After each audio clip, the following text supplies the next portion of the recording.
Hey guys, this is Perks, and you're watching Thorin's YouTube channel. I would like you guys to appreciate his YouTube channel, even though he talks sometimes so much that not even I can handle it. But most of the time it's pretty funny and entertaining. This is going to be another episode of Reflections, and my guest for this one is going to be Aphromoo. He is obviously quite a famous support player, but actually, is he? Because obviously, since this is Reflections, we're going to start early in your career. And for people who don't know, you are actually a famous role swap, because originally, this will sound hilarious to me, you were an ADC player, right? I was, yeah. Were you good? Yeah, I was, actually. It was way before LCS started, so when I was first playing League, I was a mid laner, and then my first team, VAD Sports, nobody wanted to play AD, so I was just like, I'll do it. Used to filling in most games, whatever role people don't want to play. So I took it over, and yeah, we didn't do terrible our first couple of tournaments, but I was streaming a lot as AD carry. A lot of people wanted to watch me play. I usually played all of the ADs nobody else wanted to play, Twitch, Varus, Draven, all that stuff. And I was good. Not unfortunately, but yeah, once it finally came to LCS was about to start, the top 3 teams that were going to be in for sure were the top 3 teams that qualified for Worlds. It was like, I forget what tournament it was called, but CLG, TSM, and Dignitas were the 3 that were making it for sure. And I wanted to, guarantee my job. So CLG was opened a support tryout position, and that is where the change happened. By the way, since, as you say, like the year before there was LCS, in Season 2, if people don't know, it was basically like how Counter-Strike is. It was just like you could attend any tournament you wanted. Yeah, there was Worlds that had its own qualifier, but aside from that, it was like MLGs, IPLs, over in Europe, IEMs, and it was basically like a land circuit, and there was all the online tournaments. There was actually a lot to play in. So one thing I have a question about is, it basically immediately in the first LCS split, already actually, it wasn't like there was actually a big 4 or whatever, or the big teams with all the big names. Immediately, there were other teams like the GGU and the Vulcans of the world that could already compete. Why do you think in Season 2? Because when I looked back, even back in the day, all these players were playing at those lands. So you guys were there, High was there, everyone was pretty much, Wild Turtle, they were all in different land teams playing at all these tournaments. Why in the land era of the circuits do you think it was like an established like elite tier? And then the jokers, they even used to tell me this. Back then, they only cared if they met each other in the bracket. They always used to look at the other teams like, no, we're going to get past them, past them. Why do you think there was such parity when the LCS began? Like, what was different about the open circuit? What was different about the open circuit? Like, why was there like parity when you got to a league? Different about the open circuit. Honestly, that's probably my favorite time playing League rather than franchising. I do wish we would have more of that, but back in the day, it was just, find 4 dudes and, start making a team. And most of the time, everybody was good at League of Legends. Back in the day, there was no like specific role where you would have to pick. You would just play a champion and put it anywhere. Right. And that was where, there was a lot of, I would say, skill involved in League. Different, complex strategies you can do. Obviously the events where they would have it, PAX and IPL, there's always other stuff to do at the events, and it was a lot, in my opinion, a lot easier for sponsors to, be a part of that, where they have something set up, booths and anything like that, booths, and pretty good for team bonding as well. But I, like I said, very much enjoyed that type of thing where you would, practice, let's say for a month, and then show up at a tournament with, at least 2-3 well-played strategies, and then be able to execute it. And a lot of the memories I have were just like, what I can think of is, Scar bringing, Soraka mid randomly to a tournament. No one else is playing that. He's just spamming it. It looks so broken. Everybody has to ban it. Anything like that. Split push, from CLG, where Hotshot GG is in the 1v2 lane for 2v1 as well. And I thought, those were the good times of League. But yeah, once we started getting into franchising, it's more like you have to play meta, team fight, 5v5 with the dragon no matter what.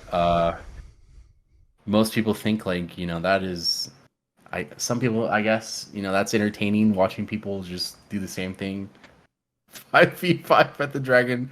Set up for that. Don't take any other fights. Just farm well. Personally, I think it's kind of boring. But yeah, what can you do?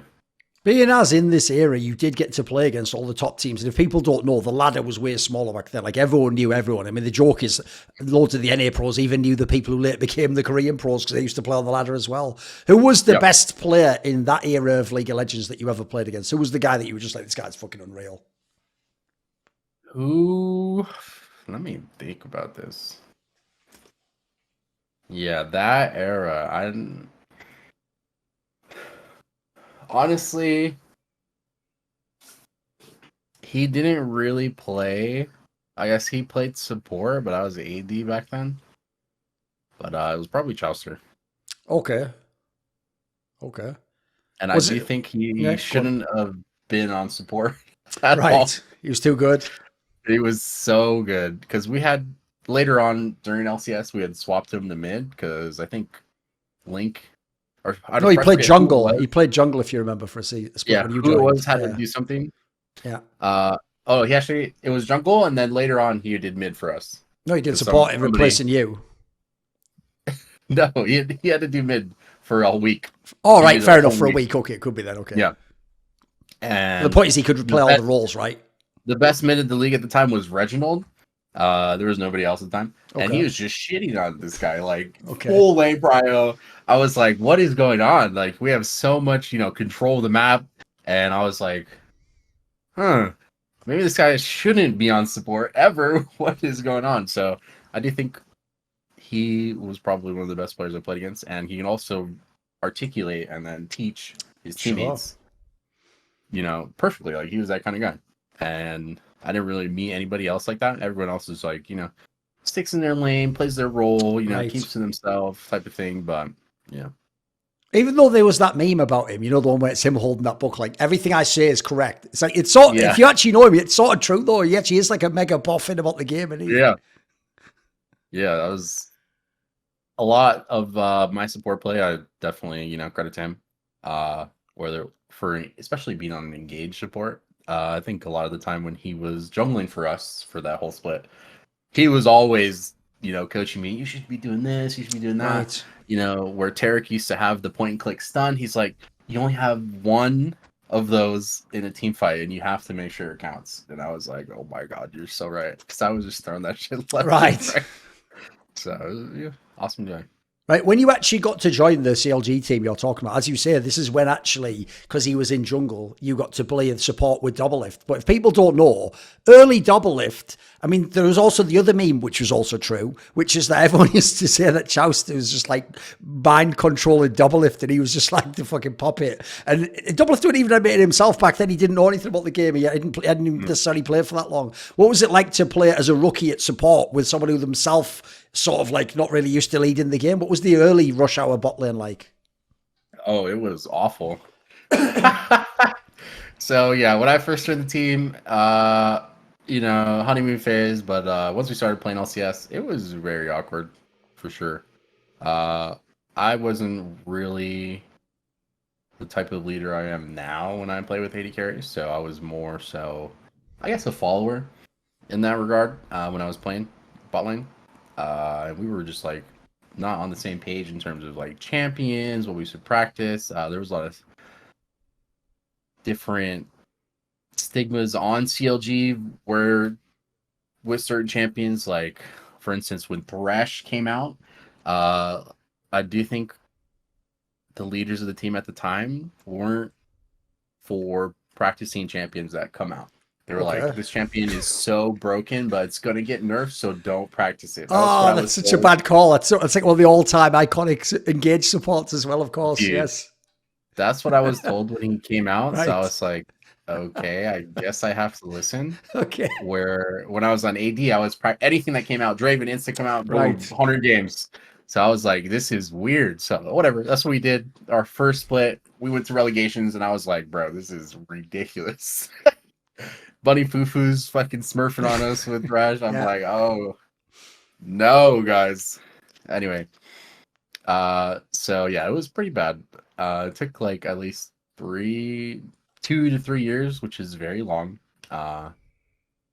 in order for me to be able to acclimate myself. I was like, leader, how we should be playing, stuff like that, where Chaucer was doing that when he was on support, where they were, doing the proxy the lane through the wave as the bottom lane, getting 100 CS up on every bottom lane and stuff like that. So I had to learn that type of thing. And I think it's important, being able to build that camaraderie, rapport with your AD. Takes a bit. I've learned a lot.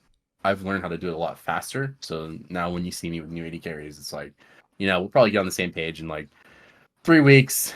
Usually it'll take explaining how, lane works, when to push, hold the wave, basing, all that type of stuff. Mid game, how we need to play, where we need to stand, stuff like that.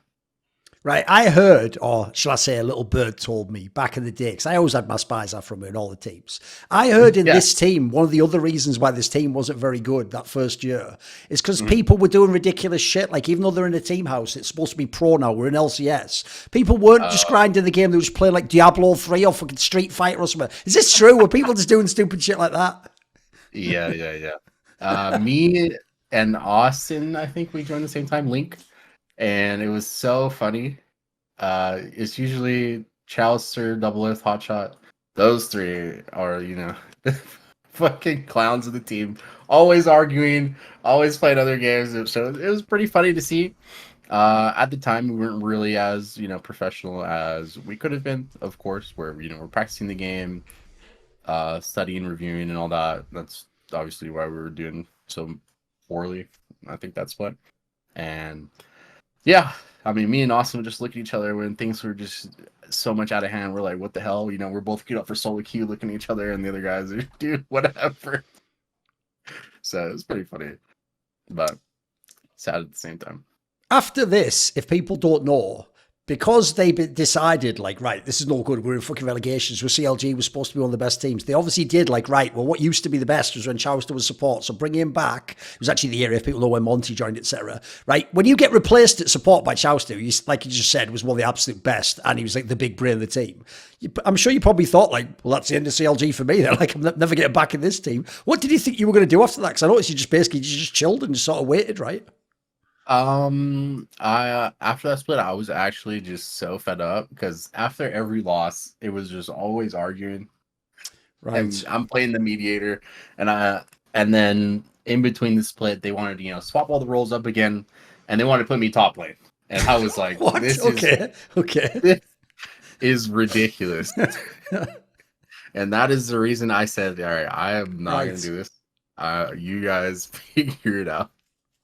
So that is when I left. I was like, this is stupid. So that happened. Then they swapped all the roles up again.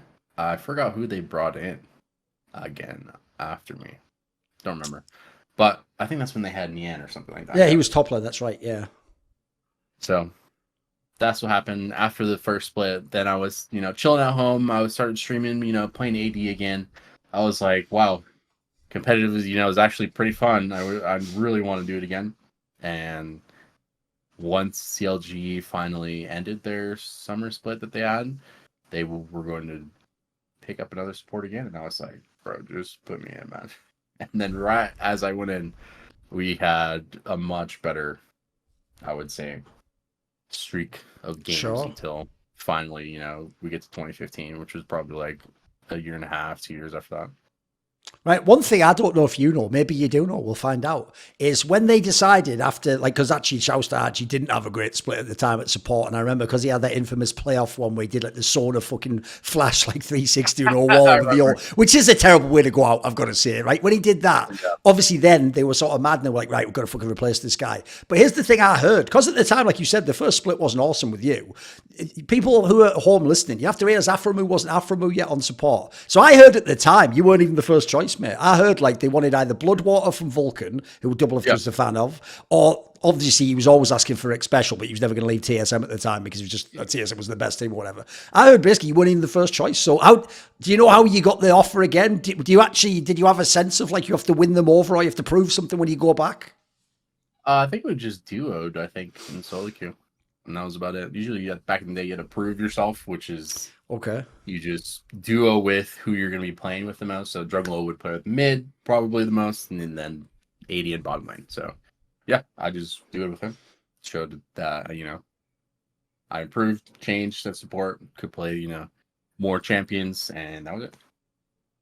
Back on the team. As you say, this is when you come back now is when it starts to get good. Like, this is when actually the real rush hour was born. Like, that was, even though the team didn't win the split, it was like the third place split. This is the one where already you guys were the best bot lane, and you could be like up on everyone, and you were like the win condition in the game, right? Yeah. Playing with Doublelift, it was known win condition, you know, get him ahead, let him carry, and you're gonna win. And for me coming back, I was actually very upset with my first split performance. So I was like, I have to do good no matter what in summer. So that is what I focus on. Making sure, you know, we got a lead. Finally started playing Thresh, thank God, because he's broken the whole time for 2 years in a row. And yeah, it was pretty much easy after that. We're playing all engaged sports. Leon, Alistar, was able to just, you know, meld with my team. Have a lot of big moments with Link where he's Orianna, I'm Alistar, just flash in, get the combo, stuff like that. And that was very fun time. It was the beginning.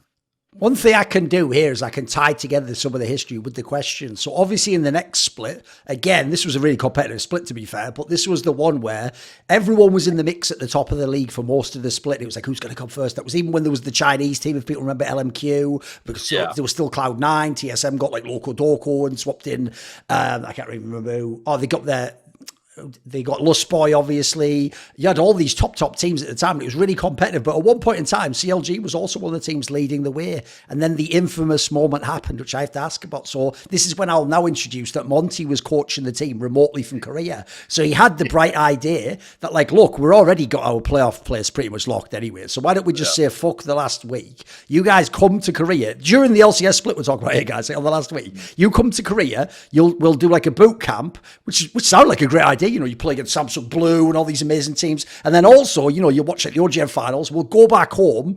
Obviously, then it'll be easy. You know, we've just played in Korea. We'll just clean up the playoffs. Now, obviously, you know, skip to the front. That didn't happen. When you came back from the boot camp, you got beaten straight away by the Curse team, and it famously failed. It blew up. Monte had to leave the team. It was embarrassing for everyone. Can you give me some insight? What happened there? Because it sounded like a good idea initially, right? It sounded like you could really level up if you went to Korea. What went wrong?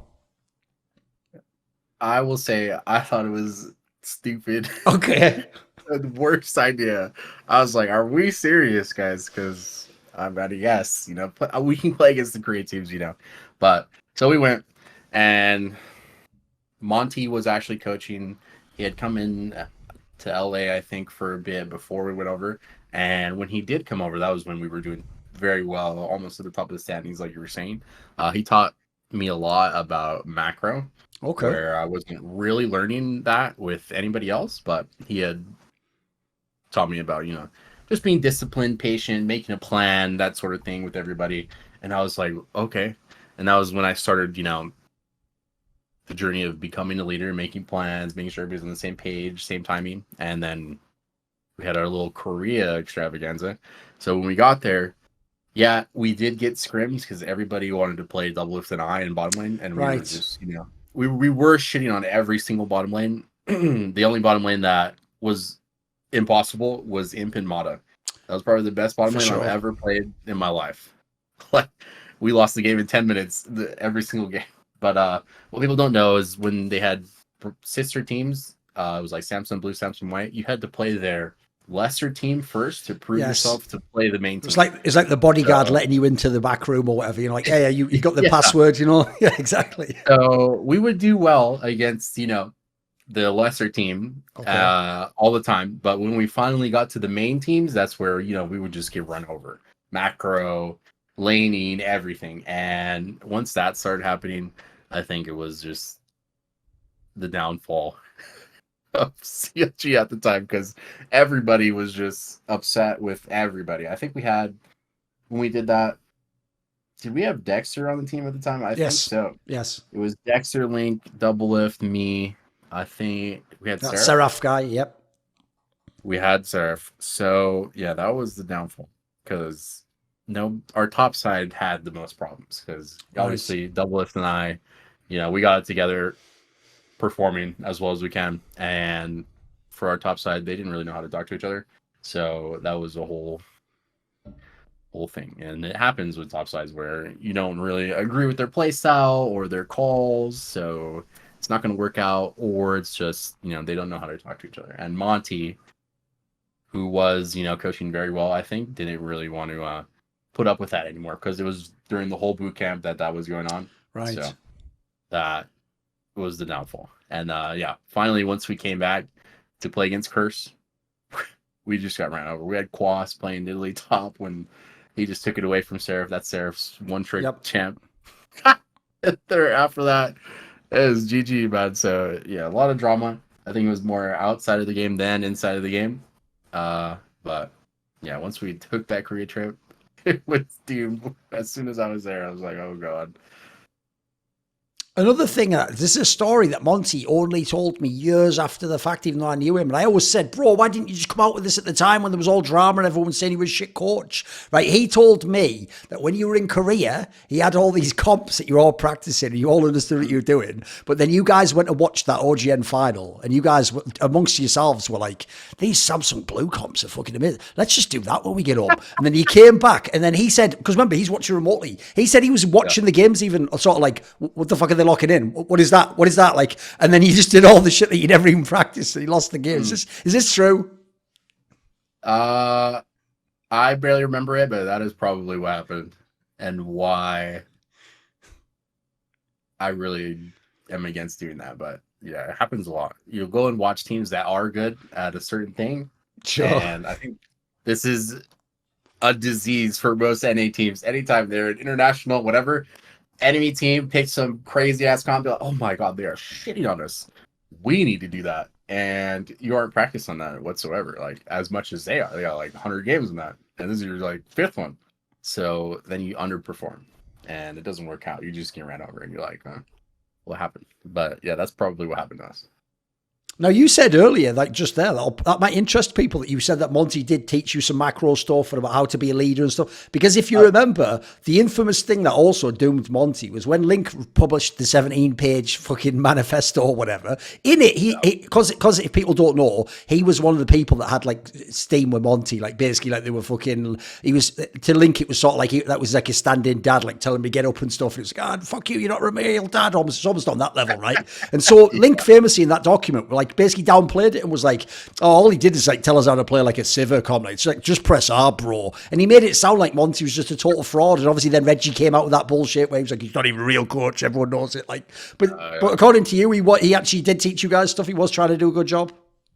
Yeah, I thought it was one of the best coaches I've had throughout my career. He was very involved, I would say, in if there are arguments, instantly involved, come to a solution right away, that type of guy. And that's who he is outside of the game too. Like right away, fixes the problem, addresses it. And then what was his downfall? Yeah, maybe he was a little condescending, but we were kids at the time, so like we weren't really working together. And I guess that was his best way of figuring it out, which is cool. I don't blame him for that. I still learned a lot, but maybe the other players didn't take it as to heart. But once Monte had taught me that type of thing, and our split where we were at the top before the boot camp, I was making the just most ridiculous calls in macro. Like it was probably my best split for calling. I think like 2 games in a row where it's like in NA before they had made all the the tower changes and all that. The towers were just paper, bro. Like you just end the game. So when Baron would be up, I did this twice where we're at the Dragon, Baron spawns, and almost always every NA team runs to Baron, and we're on a sivir comp, and the comp that he made us practice, and all we do is press R with sivir, run straight bottom end of the game. All right, you can actually just take the whole game and trade the Baron for the game, take right? the whole game. And no one understood, that type of thing, and I was like, the game is so easy during that split until, we obviously had our drama, so, yeah. And then once we started getting into 2v1 later on in 2015, when we had Tony as our coach, that macro just, kept going with me. And we started, efficiently talking about 2v1. No one else could do 2v1 properly because they just didn't understand it fully and stuff like that. So, yeah, it was great.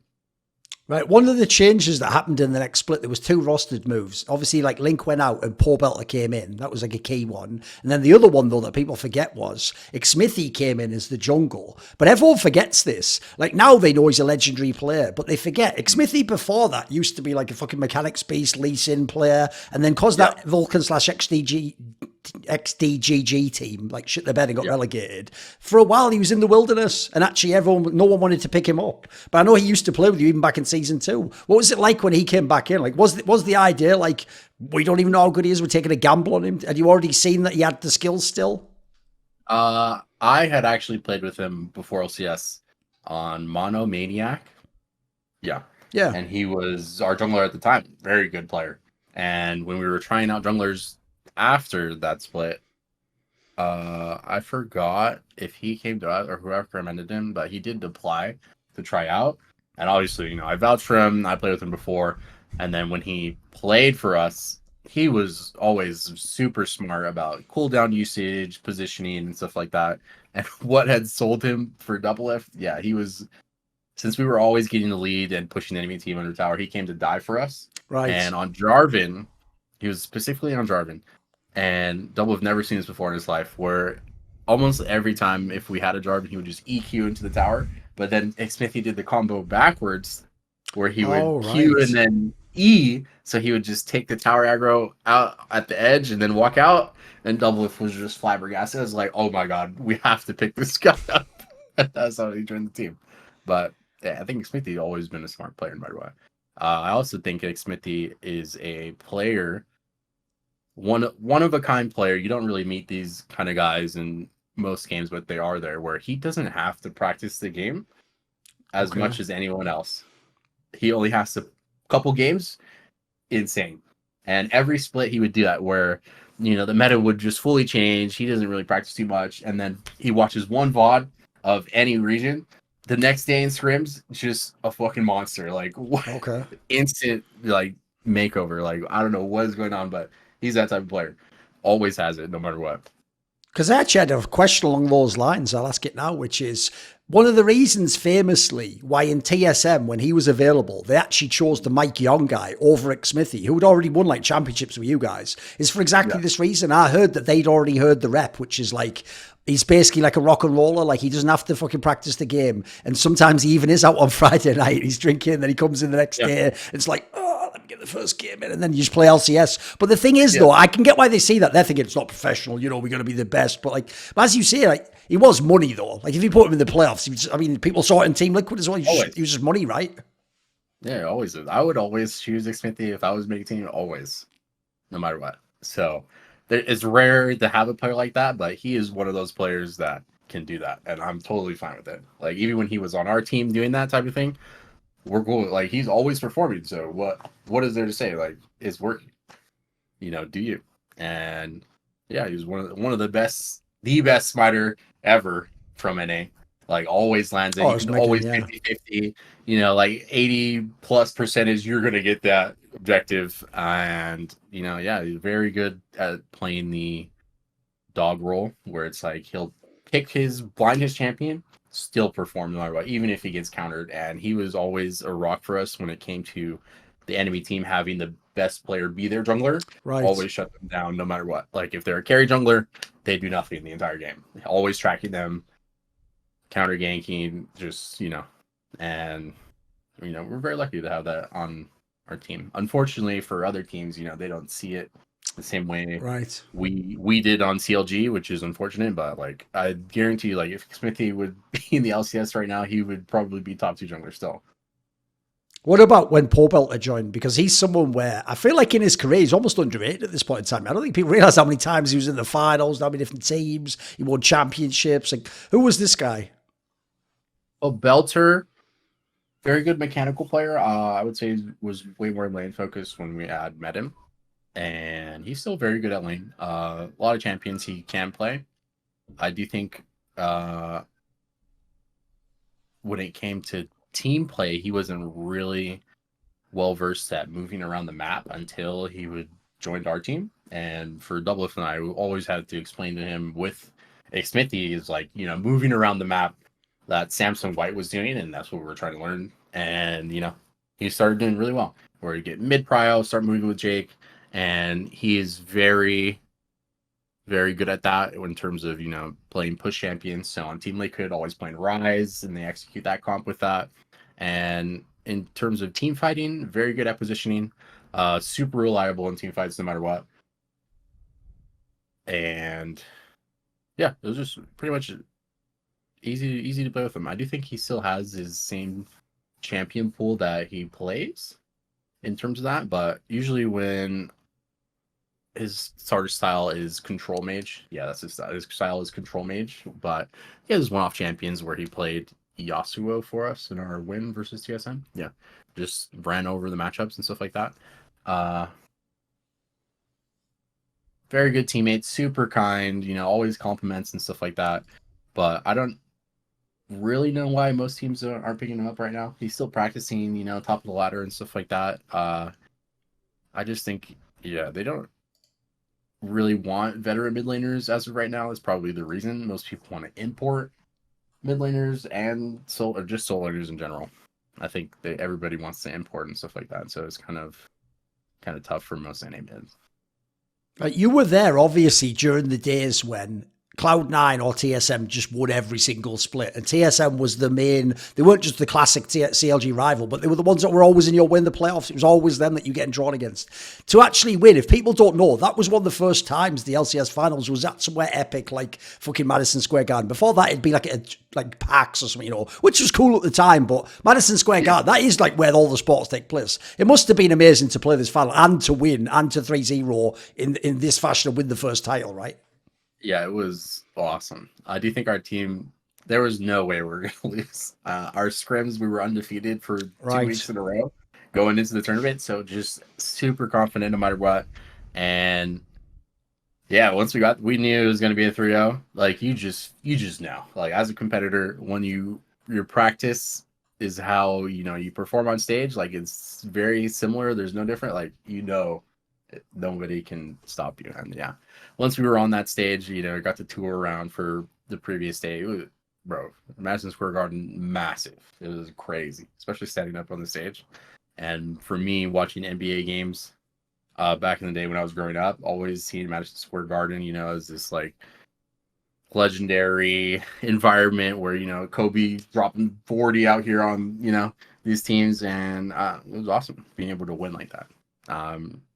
Happy to say I, played in Madison Square Garden and won. Thank goodness. Did winning, did it have any special like validation? Did it make you actually think like I am actually the best at my role? I already knew I was the best that whole split. So none of that, but it did feel like, thank God, because my first time on CLG was awful, that first split, and then all the way up until now, throughout everything, you just iterations of teams, manifesto, coaches swapping here and there, and finally we get to the point where we won. Yeah, I was like, thank God, because if we had made it all the way up until this point, finally in the finals, after everything we've all been through and lost, I would have been just devastating for sure. What is your version of whatever happened at Worlds? At Worlds? Oh, right, bro. So stupid.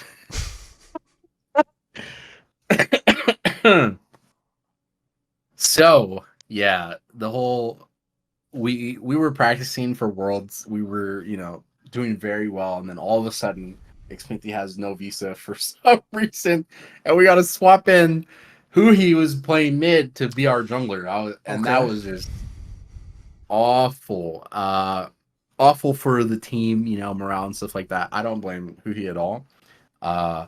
But I do think a lot of people were taking it out on Huhi, mainly in Doublelift, because he didn't really understand the jungle role, and obviously because he didn't practice it, and that just shattered, I think, our chances at playing at Worlds.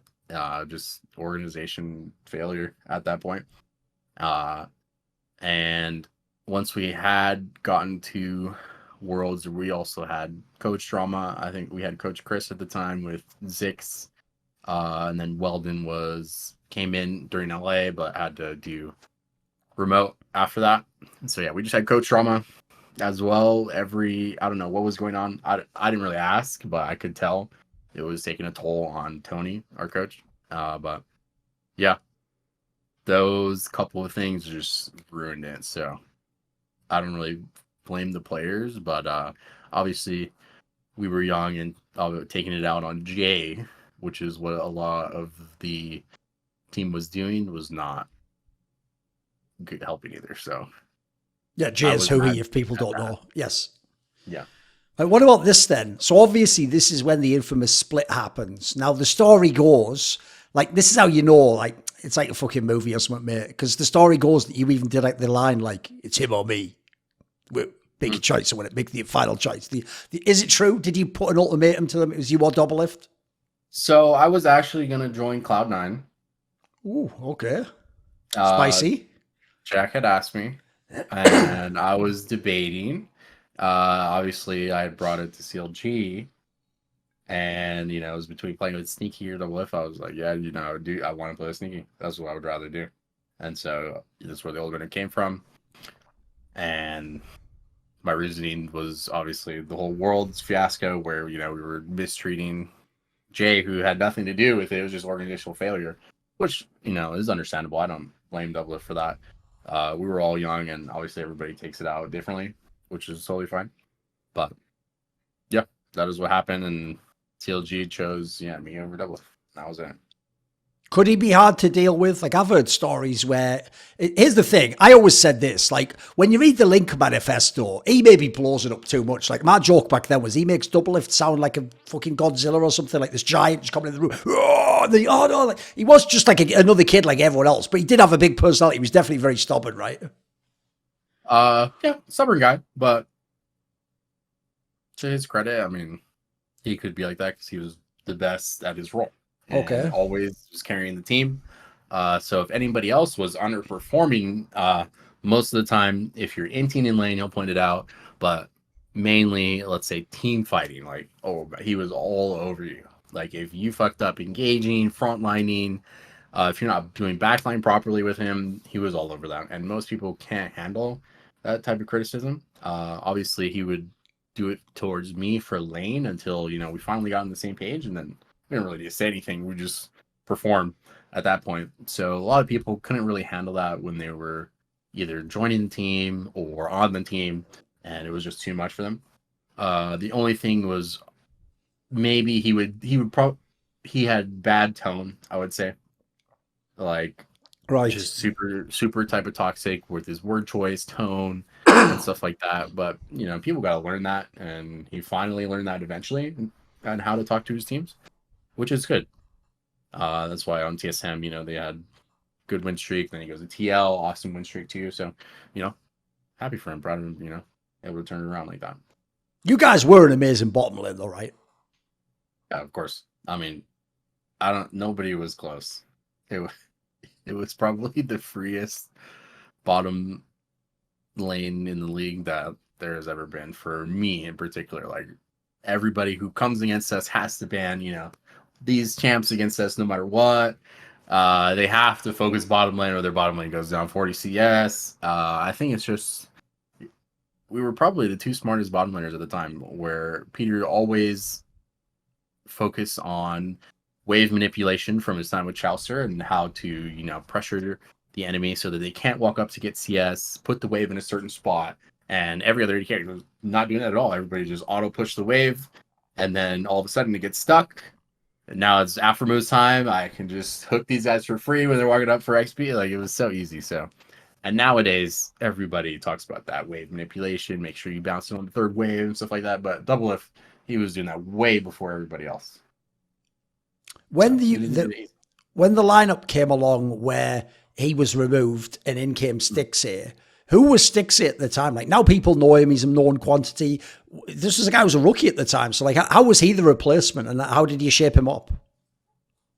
Stixxay, the choices were between Stixxay. I asked for FORG1VEN, actually. Oh, yes, I forgot about that. As far as I know, because I was mates with him at the time, his whole problem was, because he had a big ego too, was if I heard that he had to give a trial to get in the team, and then you have to understand who he is. He was just like it's a disgrace. Like, I should just be recruited in. Is this true?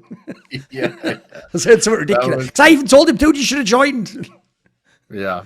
So I that's who I wanted. That was Right. probably my first choice. And then, because I didn't know who Stixxay was, he was on our CLG live team, I think. Okay. And Tony had brought Stixxay up.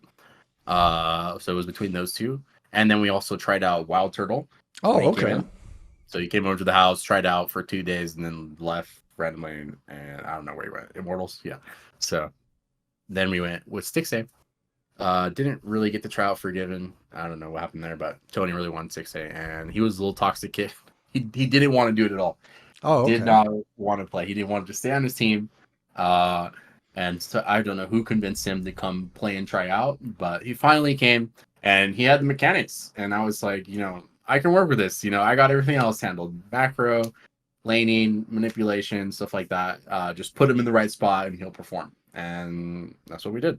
So we were learning as the split went on. So we would do it to IEM San Jose. Yep. We also had IEM Poland, which was later on. But yeah, we definitely had to bank on our split push strategy with Darshan, because we couldn't really perform as well as we did with Doublelift when he first started, because obviously he still hadn't learned. So 2v1 was super apparent at the time, so we had to practice that a lot, and then split pushing with Darshan, since he was very good at carrying. And once Stixxay, got some games under his belt, started understanding the macro, where we got to be and stuff like that, we were able to finally, become our own bottom lane, where his main champions he wanted to play, Kalista, Tristana, Caitlyn, all became like almost permaban every time we played a game.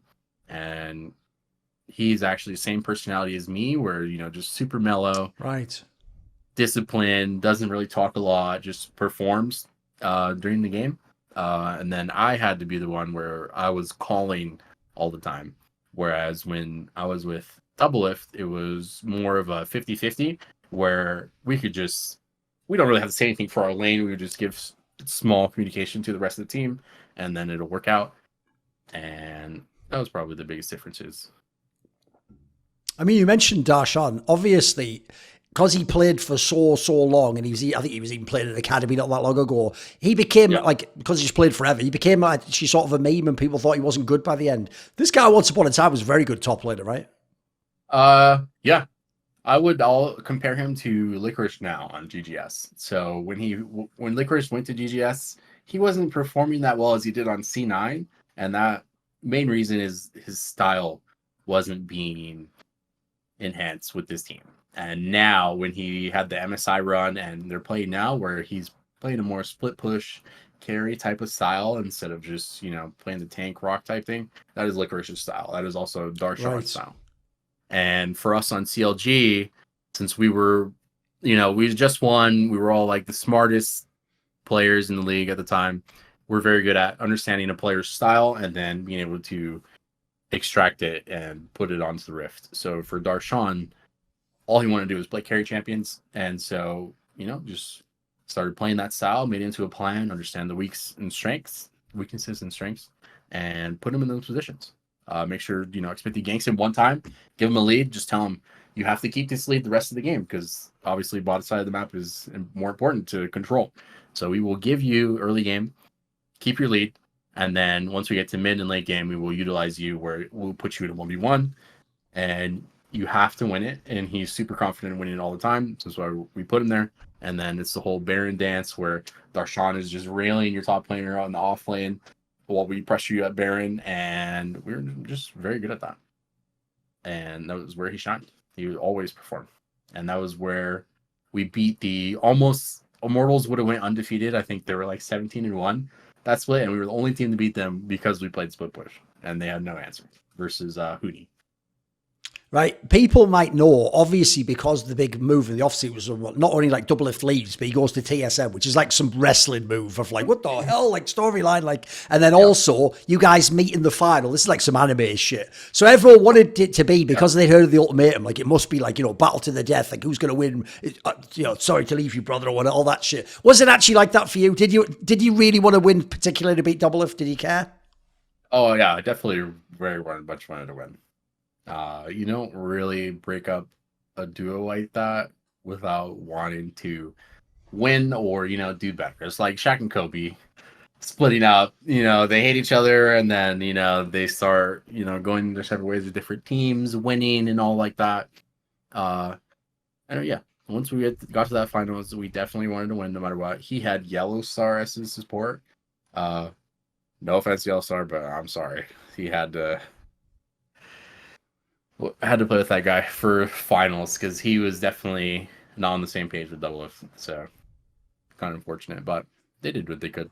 And in that finals, we just unstoppable 2v1. His team unfortunately couldn't play 2v1, so we got so many advantages being able to capitalize on that. And yeah, it felt like it was really only just Doublelift versus CLG, because once he would either die or go down, yeah, it felt like TSM was kind of lost. So I did feel like he was the one shot calling the most on that team, but he definitely needed a better support for that series. It had to be not only because of the ultimatum, but also it has to be a bit of a nice ego boost if you kick the best player and then you just win the back-to-back splits and you do it against TSM again. That's to be pretty fucking cool. Yeah. I didn't think it was cool. You must have been on top of the world, right? Thought you were the shit. Yeah, I just wanted to win, and yeah, it felt good to win because all the history, all that I had thought was probably the best team in time that I've played in my League of Legends career was super important. I didn't really want to let that go. Wanted to come out on top, so it was a very important win. And I do think, obviously, thinking back on it, young, and now that I'm more mature and understand a lot more how certain people react and stuff like that, it's all right. I don't regret doing it at the time, for sure. But I'm glad that both of us were able to find success after we split up. Right, after this, when you went to MSI, one of the things people forget is they know you guys made the final, which, look, for an NA team was a big deal. But before that, in the group stage, you guys beat SKT, like real SKT with Faker and all that. At the time, if people don't know, no Western team would even dream that you could win that game. Like, that's supposed to be the one of, like, that we're going to get our heads bashed in. So, like, this must have been an amazing group stage run. MSI, yeah. It was definitely something. Obviously, going into it, the whole NA meme, NA sucks, even the teams we played against thought we were fucking dog shit. All right, okay. Like, every interview, anytime I would listen to their interview, I don't think these guys are good. I played against Sordar, this guy, disrespecting me the whole tournament. And so, once we started playing and realizing that none of the teams at the tournament can play 2v1 at all whatsoever, and their macro was just below ours, it was like, all right, we can really win these games. And we probably were the most prepared team going into the tournament. What I do want to thank Tony Xmithie for, he is very good at small details when it comes to vision, anything like that, capitalizing on the smallest thing, how your jungler is pathing, if you're missing wards. His level ones are amazing, where I don't know if you know the when people would 2v1, they would put 4 wards across the map. They would do the ozone ward, in the jungle. They split the like map, that. right? Yeah. So he just one day just looking at the map, and then he's like, okay, we can get a pick here if we follow this exact line, and we actually executed it versus G2. Double kill instantly for bottom lane. The game's over. So Tony was that kind of guy, like always paying attention to small details where we can get advantages for MSI. So it was very easy for us to get early game leads. Like, he was so big on that. The game starts as soon as you load in, get an advantage, and that's it. And then for 2v1, pretty much it's like no laning phase. I'm unlocked. I can just shot call everything. I know every scenario that happens. When this happens, do that. When that happens, do that. I got to be here at this time. I need you here. So it was very simple for us to play that tournament. And then our laning, if we ever had to go up against them, I do remember everybody had to ban Caitlyn, Bard, and Kalista, or Poppy for Darshan. in that tournament because we were just way too good. As soon as we had Caitlyn, we can just perma push the wave, put you under tower, and dive you. I actually forgot about this. One thing before we were going into the tournament, we played against Team Liquid's academy team.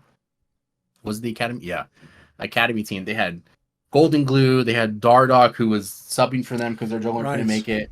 I forgot who else was the bottom lane we're playing against, but we were scrimming them up until MSI because everybody took a break, and these guys were just shitting on us. And the only reason was because they were playing hard bot side where they would just perma push. We took this from them before MSI. They would perma push us into tower, and Dardoch would just sit right next to the tower while we're getting just absolutely railed. And we didn't win any scrims against them. We played for a week. We didn't win any scrims against these guys. And we took that and used it at MSI. No one could do anything. All right. Stop it. Okay. Like, we would just perma push these guys into tower, have Xmithie sit right next to them, and both junglers just stare at each other while the bottom lane is just pounding the tower, and no team internationally could stop it. And I was like, hey, bro, thanks for the good practice. So, by the way, do you miss that era? Because as you said, if you had coaches like in the early days, Monte, because you watched all the Koreans, Zix later, because you have the lane swap meta, etc. Do you miss the days when it wasn't just like, you know, like everyone knows like the rough way to play and everyone understands the basic like flow chart, the macro? As you said, like when you do the 2v1, for example, it is like a flow chart approach. It's like you have to know in each different variable what you do next. And as you say, if the other person can't keep up, actually might have a massive disadvantage. Do you miss like the way you could exploit things in the game like that? Yeah. I do think that type of thing was very healthy for teams because you have to build, you know, understanding. Definitely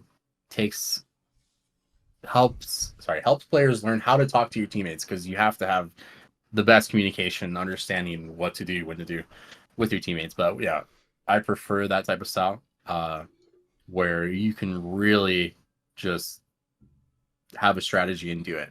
Some teams were doing the whole Sion starts the enemy red buff, you know, do the Raptors, level 3 instantly, 3/4 enemy jungler into that type of stuff. And I think that's healthy for the game. But nowadays it's like, yeah, most people just want you to lane 2v2, you know, fight for dragons, which is okay. But that is kind of boring. I'm more of the Dota 2 kind of guy where, you know, you just pick a champion, put it somewhere, and then you develop a strategy that can utilize this champion there. You know, tri-laning, you know, doing duo mid, whatever it is. I think that is way more fun. Right. What was when you got to in this team go to Worlds afterwards? This was where people had no real expectations because you had G2 again, like Champions of Europe. You had Rocks Tigers. And here's the thing. You guys actually beat Rocks Tigers in one of these games. That must have been another big one too. What happened in this game? Do you remember? The Rocks Tigers game? Oh, yeah. They left up Reliant Soul. So so before we went to Worlds, I remember this. Me and Huhi were streaming Duo Q, and he was on Reliant Soul.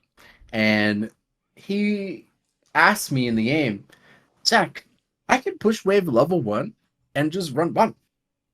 Can we get a kill? And I'm like, maybe, yeah, just try it right now. And in the solo game, we did it, instantly worked, and we're like, okay, we're gonna do this on stage if we ever get it.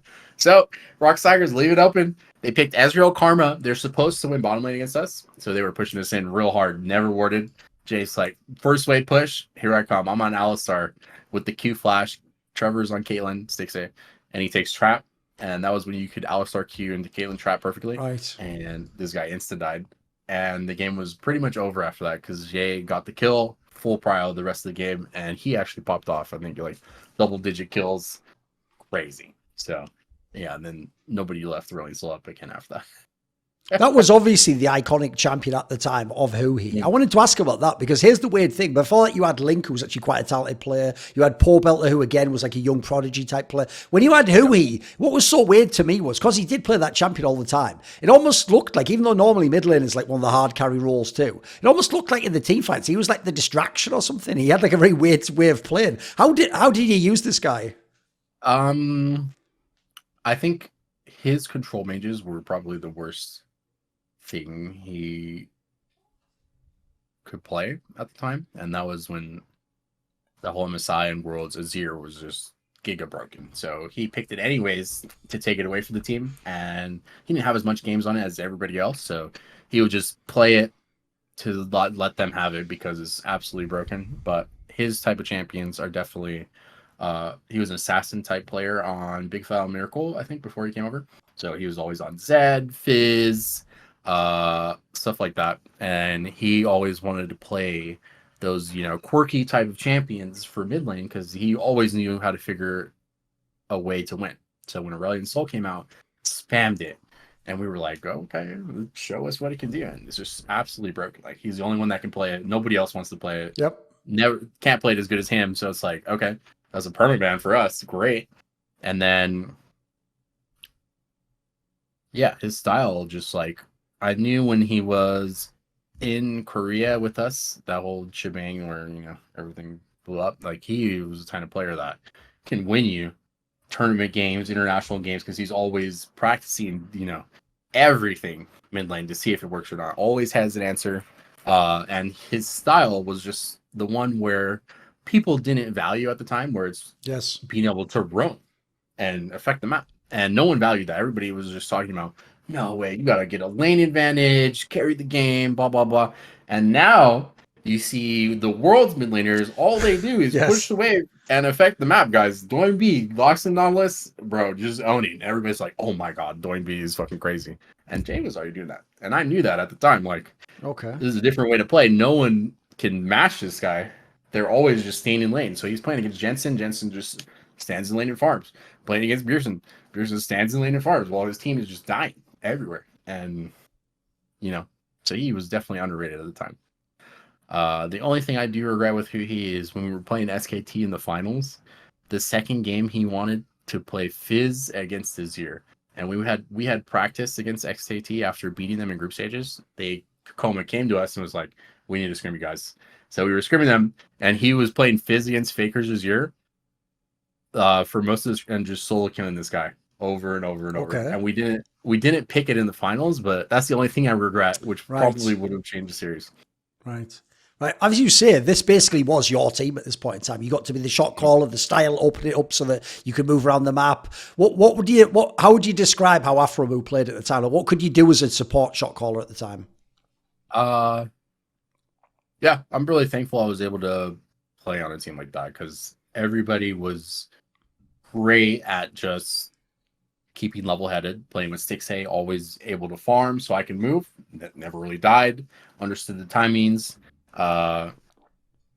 With Xmithie always being in the right spot, we're always able to meet up. He's probably the jungler I have the most synergy with, and we see the game the same way.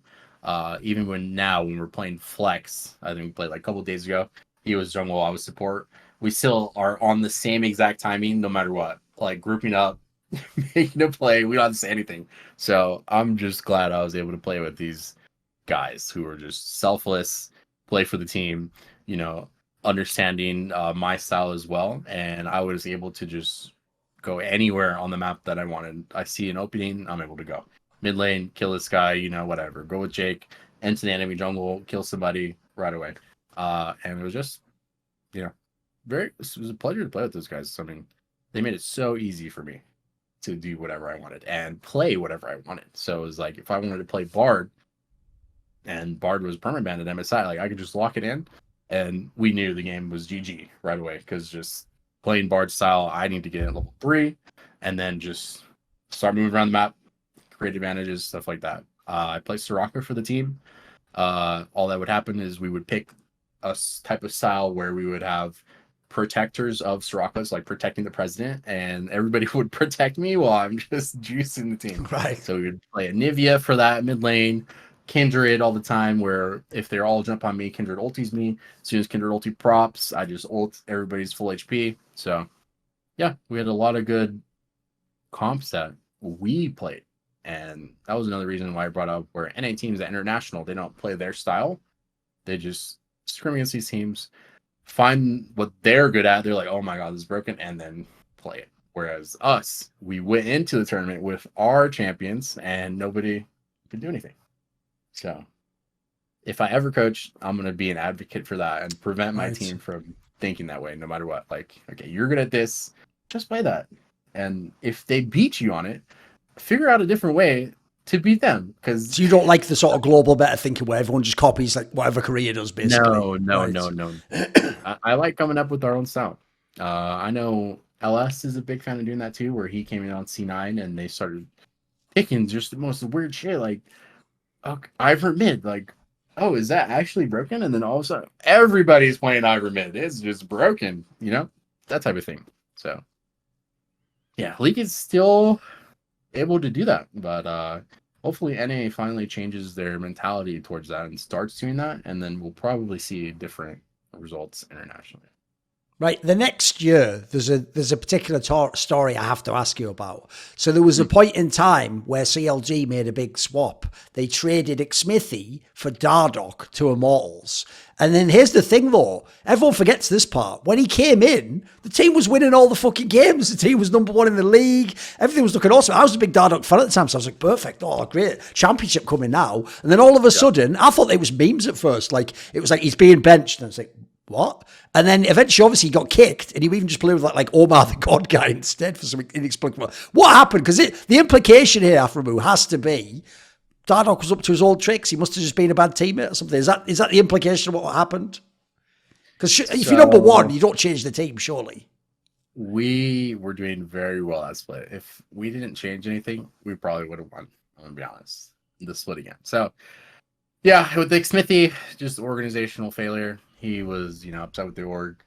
I think it was just contract related, something like that. Right. And that happens with players. I have no control over that. Yeah. So he wasn't happy. He didn't really want to play.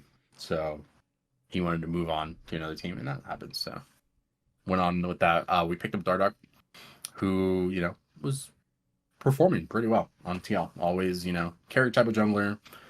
Very good, vocal all the time, and I was like, it's a good addition to the team. So yeah, when he first joined, he obviously had to catch up in terms of 2v1, how everybody liked to play and stuff like that. And I do think at the beginning, I did this on purpose, where I was testing him. I was making a bad call on purpose 3 times in a row to see what would happen. Okay. Obviously, see if he'd like wig out or whatever. Yeah. My teammates knew what was going on. I didn't tell them, but they already knew. Okay. They were just following. And then Dardoch was the guy who was like, this is fucking stupid in the post game. And, I was like, okay, good. He can voice his opinion. That's all.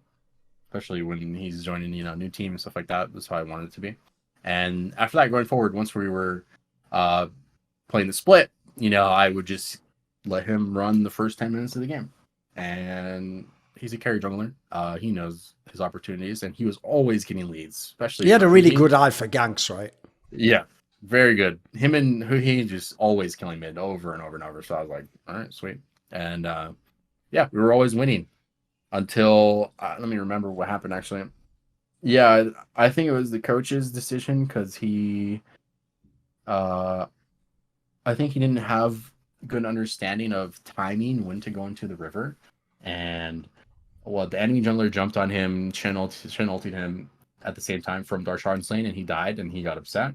And I think during the series, I don't know what happened, but they wanted to sub him out. Just I don't know for personality reasons. I don't know. So they did that. It was Tony and Plop who was their coach at the time, and I was like, okay.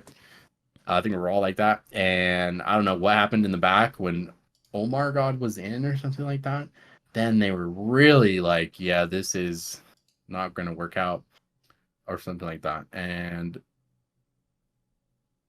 I still think it was I don't know what was going on with Dardoch and the coaches. I probably should have asked what was happening, but it was just when I was watching it and being in the team room atmosphere, he obviously had a lot of gripe with Plop, our coach at the time, and they just did not like each other. And a couple times they were just getting into arguments, leave the campus, stuff like that. I don't know, what was that like? If we weren't there, they probably would have fought or something like that. I don't know what. I couldn't tell you. Okay. Me and the rest of the guys were just so confused what was happening. They basically just came in one day, told yeah, he's off the team. Just for attitude, I guess. Okay. But yeah, during the whole split, even though we were in the games, that type of thing, it happens. You know, everybody's here to perform. Dardoch, especially passionate when he's in the game, and that's totally fine. But yeah, outside the game, I don't know what was going on with the coaches. So if he was still on the team, we definitely would have won that split no matter what, and Dardoch would have, you know, had a trophy. I've been pleasantly surprised during the time I've had my Patreon and my Patreon community, the Skrilluminati, by both the financial support they've provided and the moral support. And so this video was kindly supported and made possible by Starlust, Theo Buenzelli, Ahmed Haju, Matt Pugnaccio Racula, Toucan, Jensen Go, Animosity, Tobias Bernasconi, Bot Pounder 420, Yerka 86, Tosh, and as always, you know it, a special thanks goes out to my main man, Jerky's Minion. Would you like to ask a question in one of those AMAs where I tend to go pretty in depth? Sometimes they even spin out into their own videos. Do you want teasers to find out who the upcoming guests are for the myriad of interviews that I do across esports? Maybe you want to suggest a topic or a guest? We have a channel on my Discord where you can do that if you're at the right tier. And of course, you could potentially take part in one of those lengthy esports discussions with me about whatever is on your mind in the scene. Well, if any of those perks sound tantalizing, put your money where your mouth is and join the Skrilluminati today via the Patreon link in the description box below.